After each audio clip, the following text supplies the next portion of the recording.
just like watching people brush people's hair. Good morning, Vietnam! I love the smell of napalm in the morning. You're gonna need a bigger one. I feel need for speed. Roads? No, we're going, we don't need roads. Snakes. Why did it have to be snakes? I'm Spartacus! I'm Batman. I just want to give a shout out to Andy at the Bang Bang podcast. It's a wrestling podcast by two drunk guys in Bristol, and if that's your thing, please check them out there. It's quite a good laugh. And I was like, what the fuck have you done to your hair? Just had a Phil Britney. I'm not used to my hair being this long, and it's I'm having to brush it. I don't know what the fuck I'm doing. I'm sure there's a YouTube tutorial for that you could watch. I know, but the videos I would start getting recommended to me if I start looking up hair brushing. You know, and then the police, like, you know, if I could do a hard drive check on me and I look like a psychopath. Have you got daughters? No. I just like fine here, yeah. I just like watching people brush people's hair. Hey, there's nothing like that. Sometimes that gets me to sleep at night. Why is it every time we have a podcast it descends that I talk about Nazis? Because I am on the podcast. It's because we're British. Any conversation, you eventually get around to talking about Nazis. Well, it's fine. We will deal with this productivity thing with the spirit of the Blitz. What is that? There is like a thing. What's it called? Yeah. It's like some sort of rule. You've mentioned this before, John. Godwin's Law. Is that it? Right, okay. I knew it was something. Sorry, I know you were asking John. I never already started. No, I didn't know. It's fine. No, just anyone that I thought it was John that had mentioned it, so. Alexa's fucking glowing green. I don't know why. Because she's a Celtic fan. She's making weird noises though. Because she's a Celtic fan. It's been a painful fucking season. In fact, that reminds me actually, John, it's your birthday this year. Sorry? Your birthday is this year. Like Everybody's birthday's this no, year. no. I was thinking, I was like, It was after the Monica Butcher chat. You're 55 this year. Yes, aye. So you and Rangers are both going for 55 this year. And hopefully we'll both make it. Is that what you're saying? Are you must be younger than Monica Bellucci then, though, yeah? Apparently by 2 years, yeah. She was born 64. She is a goddess. She is a Yeah, goddess. absolutely. But I was saying to me, Ron, I was just going to say, John now looks like he's got a wee Ron mustache going on now. Do you know why I think I love him so much as a character? Because, and please don't take this the wrong way, John, I imagine that's how you are at work. No, not quite. I just imagine you don't give a fuck about other people's problems and you just want to, like, eat. Well, that kind of is true, yeah. Aye. I saw there was a poster of him, and it was like an artist's impression of him. He was all sort of chesty, he had no top on, and he had his moustache, and his chest hair was set out in a moustache as well. That's big, which is really good. I love the sound of that. If I don't get that as a Valentine's card off Chris, marriage is off. Absolutely, I love that, Joe. Absolutely love it. Where are you in it now, Mary? So I'm like halfway through, but maybe nearly finished season 3. Because so Brandanovich is gone, which is fine because Anne was being like, Anne really annoys me because like, why would you go back to stinky Andy? Like Andy's a dick. I hate his character. I just imagine that's how Chris Pratt is in real life.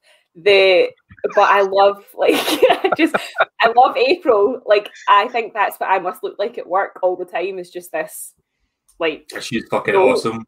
No facial expressions, but I'm really enjoying it. Like I must admit, the Aziz Ansari jokes about him being a pervert in hindsight are really, really, they're even worse. Like they're just so funny. But what my sister has enlightened me to is, and I'm too old for this, so I don't know.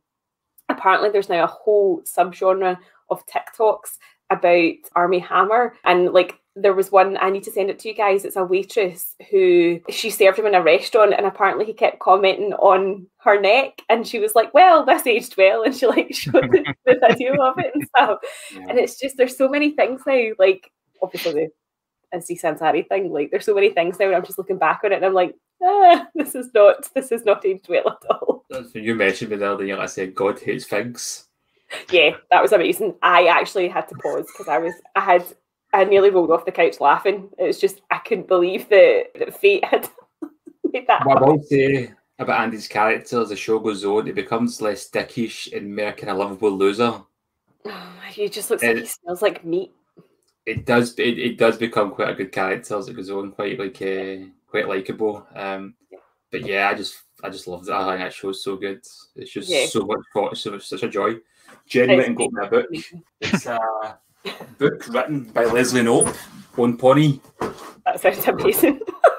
It's absolutely brilliant. There's like different articles in it by different characters. You get to Ron Swanson's, and it's like, Leslie asked me to write this. I did not want to write this, but I'm writing it. So it's just, you can usually read each article in their own voice. It's fucking brilliant. It's so funny. I love him so much. Like, he's so funny. I just think, like, there's everything about him, like, just absolutely cracks me up. And I like him. And I do like Leslie. And I thought they've introduced, like, Rob Lowe, like, his super enthusiastic character. And he does, like, a barbecue for Ron, and it's just mushrooms, and he's fucking raging. I was absolutely cutting myself. I love it. Well, the bit in the book when it said Rob Lowe's character talking about he's like how he predicts Pawnee will be. This is in the year like 2075. He's still alive. He's like, almost I'm still alive at this point due to my fitness regime. It's like the year 20. It just gets older and older. It's fucking hilarious. Yeah, no, I love it, and I love the news, like the newswoman who's like on the Pawnee TV who just like fucking hates Leslie and is always out for a scoop. I really love it. It's funny. I'm trying to get Chris to watch 30 Rock because he's never seen that, and I think he would appreciate that. I thought that was really funny when it was on. I've still not finished that. Jen loves that. She's watched it loads. And we started watching it years ago. And then we started watching So Was Sunny. And I just fell away from 30 Rock quite quickly and just got engrossed in that. Yeah. But I'll go back to it sometimes. I did enjoy it. I've been watching repeats on Sky Comedy. 30 Rock. Oh, yeah, it's on TV just now. I love Tina Fey, and I think that Alec Baldwin is absolutely hysterical in this. Like, he's almost kind of like a Ron character in that sense that he's quite stoic and quite standoffish and just isn't there to do work. But I love him in that. It's really good. That was a person behind you, John, not a ghost, wasn't it? I know. It was, yeah. It was I was like, fucking hell. I was like, just saw a shadow go behind you, and I was like, can everyone else see that? Because it was your lack of reaction, John, in the... Aye. Kind of used to it by now, you know. Imagine in a house of that size, a castle of that size, you are used to spirits. You're going to get some medieval spirits kicking about, you know. In the Great Hall. The headless ancestors of John's servants were executed in the courtyard. Dear, oh dear. Obviously, Promising Young Woman's going to be coming out this year at some point. I think it's March. I think it's getting a home release, though. I think it's just that. I could honestly watch it a million times over. Like, it was amazing. It was so... It just wasn't what I thought it was going to be, and she's incredible in it. And see, like, all the colours and, like, it sounds really stupid, like, the colours in it and stuff like that, but it's so vibrant to watch, despite the fact that it's grim as fuck. It's really good. People keep wanting to, like, do things with me, like, so I don't know, I obviously give off this vibe that I'm really social, and so I've got a family shut up. I've got a family quiz tomorrow night, catch up with them on Thursday, and I've got work colleagues on Friday, and I'm just like going to just, like, in the nicest possible way, just fuck off, because I want to watch my films. They don't want to do things. Call it these days being social. Okay, right. Honestly, if anyone subscribes to my OnlyFans and be wanting a refund, it's just me and my ER onesie watching films and getting Pringles all down myself. It's not very attractive. Bizarrely, that was actually, I seen something the other day, a news story. It was talking about OnlyFans, and it was on Twitter, and it was saying how the OnlyFans is boomed because of lockdown, when more and more people are turning to it for money. It's actually saturated the market, and people are making less money overall through it because everybody's doing it. Yes, lots of people become unemployed or whatever. However you make your income is you know, that's on you.